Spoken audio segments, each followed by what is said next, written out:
किसान कमाता है। तो इसीलिए पूरे किसानों को सम्मान है और मैं किसान के बेटा होने के नाते मेरे पास जो जरिया है उस जरिया की वजह से मैं जाना चाहता हूँ। तो हमारे पास जो माध्यम है उसी माध्यम से किसानों की समस्या को मैंने दुनिया के बीच में रखी। पराग जी, क्या थिएटर्स में है, कहाँ रिलीज हो रही है फिल्म, डेट के साथ बताएं फिर आगे का सवाल। 12 अक्टूबर को फिल्म रिलीज हो रही है बिहार में, झारखंड में, नेपाल में और यूपी में। शायद से 22 तारीख का डेट होगा मुंबई का, क्योंकि 22 से यहाँ पर सिनेमा घर खुल रहे हैं। गुजरात 15 तारीख से। जी प्रदीप जी, क्या तैयारियां पूरी कर ली गई हैं फिल्म के रिलीज को लेकर, क्योंकि बड़ी फिल्म है तो इसके लिए रिलीज की जो तैयारियां हो वो भी ग्रैंड ही होंगे। हाँ बिल्कुल, सारे जगह हमारे थिएटर्स बुक है और जो इन्होंने पराग जी ने बताया अभी सारे स्टेट के बारे में, सब जगह हमारा पूरी तरीके से है। खेसारी जी, क्या प्रमोशन करने जा रहे हैं, थिएटर्स में विजिट करेंगे जैसे पहले होता था, ज्यादातर थिएटर्स में आर्टिस्ट जाते थे सारे और इंटरेक्ट करते थे ऑडियंस के साथ, वैसा होगा? देखिए, कुछ सिनेमा होते थे जो सिनेमा उस लायक नहीं बनती है, कभी कभी आदमी प्रमोट करता है।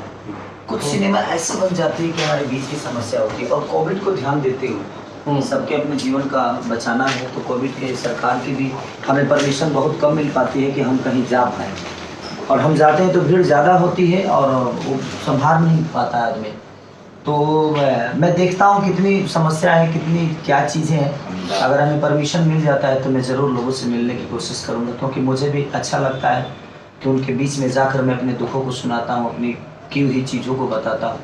तो मुझे अच्छा लगता है कि मैं उनके बीच में जाऊँ, लेकिन उसके लिए बहुत सारी प्रतिक्रिया हो जाती है। आज के कोविड जब से आया है तब से बड़ा कुछ सोच के करना पड़ता है। भीड़ वाली जगह पे हमें थोड़ा सा रोक रहता है कि आप नहीं जा सकते। कार्यक्रम के भी लिए बहुत ज़्यादा प्रॉब्लम हो रहा है। तो कोविड जब तक मुझे लगता है कि वैक्सीनेशन क्या बोलते हैं, हाँ वैक्सीनेशन 2 डोज का वैक्सीनेशन। समझ गए ना क्या बोल रहे हैं? हमको बोलने में थोड़ा सा गड़बड़ा जाएगा, अंग्रेजी शब्द है तो आप समझ ही रहे हैं आनंद जी। जी अरे भाई, और जिस तरह से आपने कहा कि भाई भीड़ बहुत ज़्यादा इकट्ठा हो जाएगी और शायद कोविड के जो नियम है, प्रोटोकॉल है, वो कहीं ना कहीं शायद उन्हें नुकसान पहुंचे। आपकी ही फिल्में बैक टू बैक रिलीज हो रही हैं, जब से फिर से थिएटर खुला है उसके बाद आपकी ही फिल्में, खेसारी लाल की फिल्में रिलीज हो रही है, बहुत ज़्यादा ऑडियंस का प्यार मिल रहा है, इस पर आपकी रिएक्शन? देखिए, ऑडियंस क्या होती है कि हमारे जैसे मंदिर का गेट खुलता है तो मुझे लगता है कि मंदिर जो है वो सिनेमा हॉल हो गया और उसमें भगवान आता है अपने भक्त से मिलने। तो भक्त जहाँ देखिए होता क्या है कि इस दुनिया में भक्त से, भगवान से भी बड़ा भक्त होता है, क्यों जहाँ चाहता है अपने भगवान को बुला लेता है। तो हमारी भक्ति में इतनी शक्ति है जैसे हमारे लिए हमारे भगवान हमेशा हॉल के दरवाजे पे आते हैं और हमें श्रद्धा का फूल और आशीर्वाद चढ़ा कर जाते हैं। तो मैं लगातार चोरी चुपके का भी बहुत बड़ा इनिशियल रहा, बाप जी का बहुत बड़ा इनिशियल रहा, और हमारे मुझे लगता है कि लिट्टी चोखा भी उससे बहुत बेहतर होगी, क्योंकि उसमें एक बाप बेटे की समस्या थी।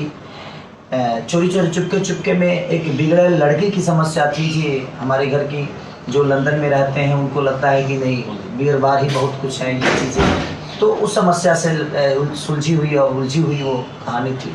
ये है एक किसान का समस्या है, तो ये पूरे देश की समस्या है। तो मैं कोशिश यही करता हूँ कि मैं जब भी कोई काम करूँ तो उसमें समस्या ऐसी हो जिससे उभरा जाए और ये दुनिया को पता चलनी चाहिए कि हमारा देश अभी भी बहुत पीछे है, और हमारा खास करके बिहार राज्य जहाँ पे रोजगार की बहुत ज़्यादा प्रॉब्लम है, तो वो बहुत ज़रूरी है। तो हमारी कोशिश, और हमें दुनिया प्यार इतनी देती है तो हमारा भी दायित्व बनता है कि अपने राज्य के लोग की समस्या पूरी दुनिया को दिखाया जाए। खेसारी जी, जहाँ तक आपने बात की किसानों की, बात की आपने कि भाई किसान बहुत परेशान हैं, ये साफ नज़र आ रहा है। पिछले दिनों बहुत माहौल बिगड़ा उत्तर प्रदेश के लखीमपुर में, जहाँ कई लोगों की जान भी गई। आपको नहीं लगता कि सरकारें जिस तरह से काम कर रही हैं उसमें कोई कमी है, ताकि किसानों को ज़्यादा से ज़्यादा हक मिल सके और कम से कम उनकी सड़क पे जान ना जाए? सरकार काम ही तो नहीं कर रही है। सरकार अगर काम करती तो इतनी समस्या क्यों होती? ये बताइए, आप अगर पैसा, आप नौकरी करते हैं जी, आप ड्यूटी करते हैं जी, तो घर पे पैसा तो आता है ना? बिल्कुल। आप जब काम करते हैं तो पैसा तो घर पे आता है ना? जी। तो सरकार काम ही तो नहीं कर रही। सरकार काम करती तो रोड पे क्यों लोग होते? रोड पे नहीं होते। आज दुनिया बोल रही है कि महंगाई है, मुझे नहीं लगता महंगाई इसलिए है क्योंकि हमारे पास पैसे नहीं है, हमारे पास रोजगार नहीं है। खेसारी लाल यादव के लिए अगर ये बताइए 500 रुपये लीटर तेल हो जाए तो क्या फ़र्क पड़ता है?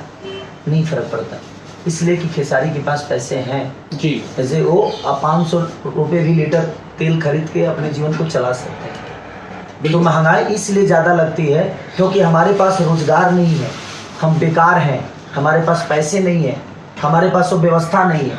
अगर हमारे पास भी रोजगार होता, व्यवस्था होती, पैसे होते, तो आप 500 रुपया का 1000 रुपये लीटर तेल कर दो, क्या फ़र्क पड़ता है भाई? तो इसलिए सबसे पहले कि हम रोजगार के लिए अगर लड़ें तो शायद हमारे लिए बेहतर होगा और वही हमारी जीवन चला सकता है और बच्चों का भविष्य हमारा रोजगार ही तय कर सकता है। महंगाई तो 2 रुपये, 4 रुपये, 5 रुपये तो हमेशा बढ़ती रहती है और महंगाई ऑफिशियली बढ़ी है, इसलिए बढ़ी है कि हमारे पास काम नहीं है, हमारे पास पैसे नहीं, हमारे पास रोजगार नहीं है, तो महंगाई तो ज़्यादा लगेगा ही। ठीक है, आपने ये बात सही कही कि भाई महंगाई जो है वो गरीब लोगों को ज़्यादा महसूस हो रही है, लेकिन आपका तो खेसारी लाल जी का बहुत बड़ा नाम है, सारी सरकारों के पास डायरेक्ट एक्सेस है, किसी भी मुख्यमंत्री से खेसारी लाल मिल सकते हैं, किसी प्रधानमंत्री से चाहे तो मिल सकते हैं। कभी उन्होंने विरोध करने की कोशिश की, बताने की कोशिश की भैया देश में जनता मर रही है, कुछ कीजिए, किसान मर रहे हैं, कुछ कीजिए, खेसारी ने अपनी तरफ से पहल क्यों नहीं की? क्या है ना जी, गजब सवाल करते हैं, अगर मैं डायरेक्ट लिंक आज मोदी जी हमारे मौसा लगते हैं ऐसा बोल रहा है कि जैसे हमारे डायरेक्ट लिंक। अखिलेश जी से तो आप पिछले दिनों मिले ही थे, कम से कम वो भी मुख्यमंत्री रह चुके हैं। नहीं बताइए, तो रह चुके हैं, जो है उनसे कहाँ मिले हम? बात वहाँ नहीं है अखिलेश जी, आनंद जी, बात यहाँ है कि हमारे मिलने से क्या समस्या, जो जमीन पे रह रहा है वो बेहतर जानता है कि मैं बॉम्बे रह के बेहतर जानता हूँ। जमीन वाला बेहतर जानता है। तो क्या नीतीश चाचा जमीन पे नहीं है, वो फ्लाइटें में खाना खाते हैं, वो जमीन पे नहीं घूमते? हमारे जोगी जी नहीं रहते हैं, अखिलेश जी नहीं रहते हैं, कौन नेता बताइए जमीन पे नहीं रहता है? वोट मांगने के लिए तो जाना ही पड़ता है जमीन पे, तो समस्या लोगों को तो देख ही रहे हैं लोग। मैं बॉम्बे में रहता हूँ तो मैं कभी कभी जमीन पे जाता हूँ, लेकिन मैं जाता हूँ तो समस्या देखने तो जाता नहीं, मैं अपना काम देखने जाता हूँ, मैं अपना काम करने जाता हूँ। लेकिन देखिए, हर आदमी के लिए एक जगह बनाई गई है, हमारे नेताओं को इसीलिए चुना जाता है ताकि हमारे समस्या को देखें, उनको दिखाई नहीं दे रहा है, हमें इंटरटेन के लिए चुना गया है। मैं इंटरटेन के साथ साथ मैं कोशिश करता हूं कि मैं लोगों का उपकार भी करूं, लोगों का मदद भी करूं। मैं अपने विधा से हटकर एक इंसानियत का धर्म निभाता हूं, मैं हर एक आदमी का मदद करने की कोशिश करता हूं जितनी मेरी क्षमता है जी। लेकिन अगर किसी के लिए, अभी बताइए, आपको पत्रकार के लिए रखा गया है, सवाल पूछने के लिए रखा गया है, और आप ही इनसे कहेंगे कि सर वो सवाल कैसे पूछा जाएगा, तो दिक्कत है ना ये। बिल्कुल। क्योंकि आपका काम है, आप बखूबी उसको जानते हैं, लोगों की समस्या के लिए ही आपको चुना गया है, अपने राज्य की समस्या के लिए ही आपको चुना गया है। आप अपने बेटे को अमेरिका, अगर आप नेता बन जाते हैं तो आप अपने बेटे को अमेरिका पढ़ाते हैं जी, हॉस्टल में डाल देते हैं, तो आपको नहीं लगता है कि सबके बेटे अमेरिका पढ़ने चाहिए? आपके अपने बेटे का भविष्य है जी, और दूसरे के बेटे का भविष्य नहीं है। तो इसलिए हर समस्या से उलझने, जूझने के लिए, निकलने के लिए हम लोगों ने लिट्टी चोखा का एक निर्माण किया कि नहीं, कोविड के टाइम पे ही ना भी, कोविड से पहले, कोविड से पहला फर्स्ट जो आया था कोविड, उससे पहले हम लोगों ने समस्या शुरू हो गई थी किसानों की, तो हम लोगों ने उसी में बैठकर किसानों की समस्या को आगे करने की कोशिश की। अब सरकार इसको कितना, और लोग, मुझे लगता है कि इसी समस्या को लेकर अगर लोग जागरूक हों और इस सिनेमा को बड़े स्तर पे लेके जाएं तो देखिए, वो तो हमारी जनता के ऊपर है। हमने तो वर्क किया है किसानों की समस्या को लेके, अब देखिए हमारी जनता हमें कितना प्यार देती है। लेकिन मेरी आशा नहीं है, विश्वास है कि जनता हमेशा अपने बेटा को अपने गोद में खिलाई है, और हमारी और पराग पाटिल जी की जोड़ी जब भी आई है कुछ अद्भुत करके गई है, जैसे कि संघर्ष आप लोगों ने देखा ही होगा, उसके बाद लिट्टी चोखा, आशिकी, इसके बाद भी जब इनके पास वक्त होगा तो मेरे को लेकर डायरेक्ट करेंगे। अभी तो ये बहुत बिजी हैं जी। तो जी कब वक्त होगा फिर से बताइए, अब आप कैमरे के सामने हैं। सारा वक्त मेरा इन्हीं का है। देखिए, जब सारा वक्त, सारा जो भी है, सारा टाइम, देखिए मैं केसारी जी से जुड़ने से पहले, संघर्ष से पहले, सचमुच मेरा जीवन संघर्ष में रहा है। केसारी जी ने साथ दिया, केसारी जी ने हाथ दिया, और संघर्ष के बाद जीवनी एज ए डायरेक्टर मेरी बदली, वो ड्यू टू केसारी जी। एक बात बताएं, मैं समझ सकता हूँ कि ठीक है उस वक्त आपकी चीज़ें लोगों तक नहीं पहुँची, हो सकता है जो कोई बड़े लेवल की हस्ती आपके साथ नहीं जुड़ा था, लेकिन मैं बड़े लेवल का तभी बनता हूँ जब आप जैसे लोग हमारे पीछे काम करते हैं। आप हमें बड़ा करने के लिए क्या नहीं करते हैं, भैया ये पहनिए, भैया ऐसे चलना है, भैया ये करना है, भैया ऐसे करना है। तो देखिए गार्जियनशिप जो होता है, तो ये गार्जियन का बखूबी आप किरदार जानते हैं कि गार्जियन का रोल क्या होता है, और आप गार्जियन का रोल अदा करते हैं तभी मैं एक अच्छा पुत्र बन के निकलता हूँ इस दुनिया में। देखिए गार्जियनशिप में जो भी इंसान काम करेगा, मुझे लगता है जो दुनिया का सबसे अच्छा पुत्र साबित होगा, और मैं एक बेटे की तरह ही काम करने की कोशिश करता हूँ हर डायरेक्टर के सामने। किशन जी, गार्जियन की बात चल रही, पुत्र की बात चल रही है, तो एक बहुत बड़ा सवाल है जो पूरे भारत देश में शोक चल रहा है। बहुत बड़े स्टार के लड़के पकड़े गए हैं, गिरफ्तार हैं, इस वक्त जेल में हैं ड्रग्स को लेके। अगर आज नाम आर्यन खान है, लेना नहीं चाह रहा था मैं, लेकिन अगर आप भी चिंतित हैं अपने परिवार को लेके, बच्चों को लेके, क्योंकि आप दिन भर काम कर रहे हैं। देखिए हमारे भोजपुरी में तो इस टाइप का हम तो खाली नमक उजर जो नमक होता है वह जानते हैं, और हमारे यहाँ चीनी होता है उजर, उसके अलावा हम कुछ जानते नहीं। दूसरी सवाल ये है कि आप गार्जियन की बात कर रहे हैं, तो हमारे भोजपुरी में ऐसा है कि भोजपुरी में हम लोग उठलाली से रोटी भून के खा लेते हैं, लेकिन कभी नशा का आदी नहीं होते। आपने मेरा गाना भी देखा होगा, तो हम उठलाली से रोटी भून के खा लेंगे, वो चलेगा क्योंकि उसमें जीवन बच सकता है, लेकिन नशे से नहीं। इस दुनिया में मैंने आपको क्या बोला कि गार्जियनशिप बहुत ज़रूरी होता है। शिक्षा दीक्षा हम अपने बच्चों को पढ़ाने के लिए बहुत दूर भेज देते हैं, और हम कभी उसको जानने की कोशिश नहीं करते कि हमारा बेटा क्या करता है। और दुनिया में कोई भी आज खेसारी लाल का बेटा बिगड़ेगा तो उसका कारण खेसारी लाल यादव खुद है। रीज़न ये है कि मैंने अपने बच्चे को कभी उस लेवल पे देखा ही नहीं।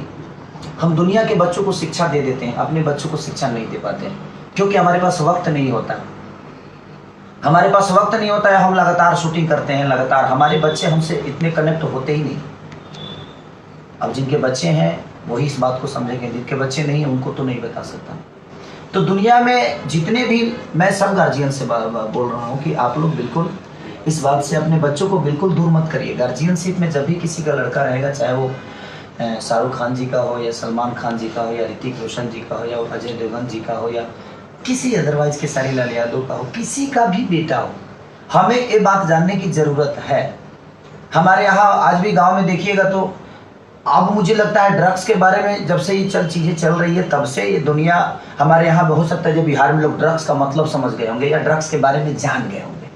अदरवाइज मुझे नहीं लगता बिहार में कई ऐसे जगह है जहाँ पे ड्रग्स का मतलब कोई जानता ही नहीं कि होता क्या है। हम भी नहीं जान पाते थे क्योंकि हमने कभी ड्रग्स देखा ही नहीं कि ड्रग्स होता क्या है। तो हमारा मानना यहाँ है कि देखिए भोजपुरी में तो मुझे लगता है कि अल्कोहल तक ठीक रहता है, अल्कोहल तक लोग लेते हैं, हाँ कोई ना कोई अल्कोहल तक चल जाता है भाई, लेकिन मुझे नहीं लगता है कि ड्रग्स के आदी हमारे भोजपुरी में अभी तक तो कोई नहीं दिखा मुझे कि हाँ ड्रग्स के आदी हैं। और किसी भी दुनिया में अगर हम आइकॉन हैं तो हमारा दायित्व बनता है कि हम अपने घर के बच्चों को भी वो शिक्षा दें जो दुनिया के बच्चों को देते हैं। हमें हमारे प्रवचन सिर्फ दुनिया के लिए नहीं, हमारे अपने घर के लिए भी होता है। हम दुनिया के बच्चियों को कहते हैं कि आप ऐसा काम करो, आपको ऐसे करना चाहिए। दुनिया के बच्चियों के लिए बेटी बचाओ बेटी पढ़ाओ का हम अभियान तो चलाते हैं, लेकिन हमें ये भी देखना है कि हमारे घर में भी बेटी है, उसे भी हमें बचाना है और हमें उसे भी पढ़ाना है। ये नहीं कि हम अपने गार्जियनशिप से मुख मोड़ लेके नहीं, हमने पैसे कमा लिए, हमारे पास पैसे अखान आ गए, हमारे बच्चों की कोई कमी नहीं है। हाँ उसके पास कमी एक चीज़ की है, संस्कार की। अगर उसके पास संस्कार आप नहीं दीजिएगा, उसके पास अपने गांव की भूमिका को आप नहीं बताइएगा, तो उसको पता ही नहीं चलेगा कि मेरे पापा किस स्तर से आए हैं इस जगह पे। मैं अपने बच्चों के साथ अगर 2 घंटे मैं रात में ही टाइम मिलता है मुझे, या सुबह 2 घंटे टाइम मिलता है और रात में टाइम मिलता है, तो मैं अगर 10 बजे भी घर पे जाता हूँ तो 3 घंटे का क्लास मैं अपने बच्चों के साथ करता हूँ। रीज़न ये है कि मैं अपने जीवन के हर वो चीज़ अपने बच्चों को बताता हूँ कि मैं लिट्टी भी बेचा हूँ बेटा, अगर तुम लोग इस गद्दे पे सोए हो तो मेरे पास चटाई भी नहीं थी, आज आप लोगों के पास गद्दा है।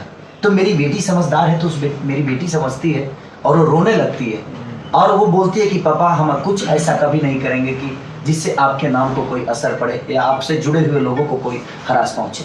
सर एक सवाल ये है कि आप ट्रेंडिंग स्टार बोले जाते हैं, 100 की फिल्म में काम कर रहे हैं, हिंदी फिल्म जो है बॉलीवुड की फिल्म है, बहुत बड़ा वर्ग जो हिंदी भाषी है आपको हिंदी फिल्म में देखना चाह रहे हैं, आप कब आ रहे हैं उसके अंदर? अगर आ रहे हैं, कौन सी पिक्चर है, कब आ रही है, कुछ उस बारे में बता सकते मैं अपने भोजपुरी में बड़ा खुश हूँ। अपनी माँ के गोद में बैठकर जो आनंद मिलता है, मुझे लगता है कि वो किसी झूले पे नहीं मिलेगी। झूला हमें 2 घंटे झुलाता है, फिर भी हम सो नहीं पाते, वहाँ डर डर के झूलना पड़ता है। लेकिन माँ के गोद में एक बार हम चले जाते हैं ना, तो अपने आप नींद आ जाता है, क्योंकि उस सुकून की वो जो गोद है वो सुकून वाली है, और उस गोद में हम खेले हैं। और हमें लगता है कि देखिए, मैं दुनिया के कहीं भी कोने में काम करूं, लेकिन मुझे लगता है कि वो मेरी उपलब्धि है, ये मेरा संस्कार है, ये मेरी माँ है। तो मैं दुनिया के, हाँ मैं जवान हुआ हूँ तो मुझे शादी तो होना है, एक और भी माँ मिलेगी मुझे। तो मुझे लगता है कि मैं आज भी वो गोद को मैं ना छोड़ूं, और मुझे नहीं लगता कि मैं जीवन में कभी उस गोद को छोड़ पाऊंगा। मेरे हजारों सांस क्यों ना मिल जाए, मैं हर भाषा के लिए काम क्यों ना कर जाऊँ, लेकिन मुझे लगता है कि मेरे यहाँ के टेक्नीशियन दुनिया के सबसे बेस्ट टेक्नीशियन हैं, मेरे यहाँ के डायरेक्टर दुनिया के बेस्ट डायरेक्टर हैं, मेरे यहाँ के हीरोइनें दुनिया की बेस्ट हीरोइनें हैं, मेरे यहाँ के राइटर दुनिया के बेस्ट राइटर हैं, क्योंकि इन्हीं लोगों ने खेसारी को एक पहचान दी है। मुझे साउथ ने पहचान नहीं दिया, मुझे हिंदी ने पहचान नहीं दिया, मुझे मराठी ने पहचान नहीं दिया, मुझे किसी भाषा ने पहचान नहीं दिया, मेरे यहाँ के लोग ने ही मुझे बड़ा किया है। तो मुझे लगता है कि ये दुनिया के सबसे बेस्ट लोग। खेसारी जी गाने तो गाते हैं हिंदी के, और बहुत अच्छे चलते हैं, ट्रेंडिंग में चलते हैं, हिट में चलते हैं, मिलियन व्यूज क्रॉस करते हैं, बहुत सारे रिकॉर्ड बनता है। गाने में अगर दिक्कत नहीं है तो हिंदी फिल्में करने में क्या दिक्कत है? अच्छी बताइए कि गांव में गोभी उगता है तो मॉल में नहीं बिकता है। लौका मॉल में ना बिकला है। नहीं, इसका आपके मामले से कैसे रिलेशन होगा? रिलेशन है जी। ये बताइए, गांव में गोभी या मुरई मॉल में बिक सकता है, इन्फिनिटी मॉल में मुरई को बेचा जा सकता है, क्या खेसारी लाल यादव हिंदी गाना नहीं गा सकता है? बिल्कुल गा सकता है, क्यों नहीं? मेरे कहने का मतलब वो उस मुरई का उपलब्धि है जे वो अपनी जरूरत इतना ज्यादा लोगों के बीच में डाल दिया है कि वो कहीं भी जाएगा तो उसकी कीमत कम नहीं होगी। जैसे कि सोने की कीमत, मैं कोयले से निकल के आया हूँ। दुनिया के लिए हमारी भोजपुरी कोयला हो सकती है, लेकिन वही ये हीरा वही से निकला है। लेकिन हमारे लिए हमारा घर, हमारा आश्रम, हमारा दुनिया का सब वो सुख उस कोयले से ही मिला है। क्योंकि मेरी पहचान उस कोयले से जरूर है, लेकिन मैं निखर के जब किसी बड़े आदमी के अंगूठी में बोलता हूँ ना, तो उसकी शोभा बढ़ा देता हूँ। तो मैंने हिंदी लेवल पे काम किया जरूर है, लेकिन अब हमारे मुरई तुम मत बुझिए। मुरई निकल के मैं क्या बोला थी, देखिए आप किसी स्तर पे काम करिए, लेकिन उगता तो खेत में ही हूँ ना। तो मेरी खेती जो है मेरी भोजपुरी है, तो इसलिए हिंदी गाना तेरे मेरे दरमिया को बहुत लोगों ने प्यार दिया। वो मुझे लगता है कि 20-21 दिन तक ट्रेंडिंग में भी रहा जी। तो वो हमारी उपलब्धि है, हमारी भाषा की उपलब्धि है। मैं दुनिया के किसी कोने में चला जाऊं, दुनिया मुझे यही कहेगी कि मेरा बेटा है और ये भोजपुरी समाज का हीरा है। आपका तो देवी गीत भी ट्रेंडिंग में रहता है सर? हाँ, अभी है 3 नंबर पे है, चल रहा है। वो मेरे ही कंपनी का गाना है, आरा में दोबारा मिला जाएगा ना। केसरी जी, गाना की बात चल रही है और लिट्टी चोखा अभी रिलीज होने वाला है। लिट्टी चोखा का कोई गाना आप अगर सुना दे दर्शकों को तो मजा आए। हमारा गला फंसा हुआ है, देखिए गा देंगे हम। देखिए 3-4-5 दिन से ना फाइट 2 लाइन राधा घुस गया था इधर, तो इसीलिए ठीक है 2 लाइन गा देता हूँ। तू जरा फुलझड़ी क्या हुई मोहल्ला माचिस हो गया। ये गाना बहुत अजीब है, उसका बहुत खतरनाक गाना है। जब सुनिएगा तो आप देखिएगा तो बड़ा, हम लोगों ने बड़ा खर्चा किया था, 5-6 लाख रुपए सिर्फ गाने के लिए खर्च किया था। तो मजा आएगा आप लोगों को। अभी खेसारी जी ने बोला कि फिल्म के अंदर किसानों की समस्या का दिखाया गया है, तो आपने क्या समस्या का समाधान भी उसमें पेश किया जो सरकार को समझ आए, ये फिल्म देखने तो उनको लगे कि काम करना चाहिए? बिल्कुल। सरकार, देखिए सरकार की तरफ से किसानों के लिए बहुत सारी योजनाएं हैं, लेकिन ज़रूरी नहीं जो सरकार के नुमाइंदे हैं, जो लोग गांव में किसी पोस्ट पर है, तो उस सरकार के थ्रू जो योजनाएं जो गई हैं मार्केट में वो किसानों तक पहुंचे, ये ज़रूरी नहीं है। और उसी को चीज़ों को उजागर करने के लिए लिट्टी चोखा बनाया गया है। केसारी जी का एक नया रूप नज़र आएगा आपको लिट्टी चोखा में। एक ट्रेलर में तो जिस तरीके से केसारी जी ने किया है, एक बहुत ही भोला आदमी जो गांव से जुड़ा हुआ है, और उसके बाद में अचानक ट्रेलर में एक बहुत ही डैशिंग हीरो की तरह नज़र आते हैं फाइट करते हुए। तो ट्रेलर की खूबियों में बहुत सारा सस्पेंस, बहुत सारा रहस्य और माटी की खुशबू है लिट्टी चोखा। ऑडियंस को कुछ कहना चाहते हैं आप तीनों लोग जाने से पहले, फिल्म को रिलीज से पहले कोई मैसेज अगर आप लोगों का तो प्लीज आप दीजिए। देखिए लिट्टी चोखा से मेरा रिलेशन मुझे लगता है कि माँ बेटे की तरह है। क्योंकि ये लिट्टी चोखा बेच के ही मेरे जीवन को, और मैं बस बहुत खुश नसीब हूँ कि जिस लिट्टी चोखा का पैसे से मैंने केसट गाया था, आज उसी लिट्टी चोखा का हीरो हूँ मैं। जी। तो ये मेरे लिए बड़ी उपलब्धि है, और मैं बस यही दुनिया से अपील करना चाहता हूँ कि आप हैं तो दुनिया है। ये हम किसान के बेटे हैं, और पूरे यूपी बिहार ही नहीं, मुझे लगता है कि जहाँ जहाँ किसान हैं वो हमारे जीवन के सबसे बड़े सूत्रधार हैं, और उन किसानों के सम्मान के लिए इस सिनेमा को आप जरूर देखना चाहिए कि क्या समस्या है, क्योंकि हर आदमी मुझे लगता है जो उन किसानों की समस्या और उस किसानों के धारणा पे नहीं गया है। तो जो धारणा पे नहीं गया है किसानों की समस्या क्या है, अगर लिट्टी चोखा देखेगा तो दुनिया को जरूर समझ में आएगा, और अपनी उपलब्धि समझ में आप सबको आएगी कि हमारे हम किसानों की उपलब्धि क्या है। Thank you. थोड़ा सा एक क्वेश्चन आपसे, किसानों की समस्या तो कभी सोचा आपने या अभी प्लान किया है कि ये फिल्म किसी नेता को या किसी राजनेता को दिखा के किसानों के हल का, या किसी किसान नेता को दिखाया जाए? हाँ बिल्कुल, ये हालांकि हर नेता को या किसी को हम नहीं दिखा सकते, लेकिन फिल्म बंधु के माध्यम से जब ये सब्सिडी के लिए भी गई हुई किसी है, राज्य के हाँ, तो योगी आदित्यनाथ जी से बात भी हुई है, और वो उन समय मिलती है वो देखें। बहुत बहुत शुक्रिया जी। Thank you so much.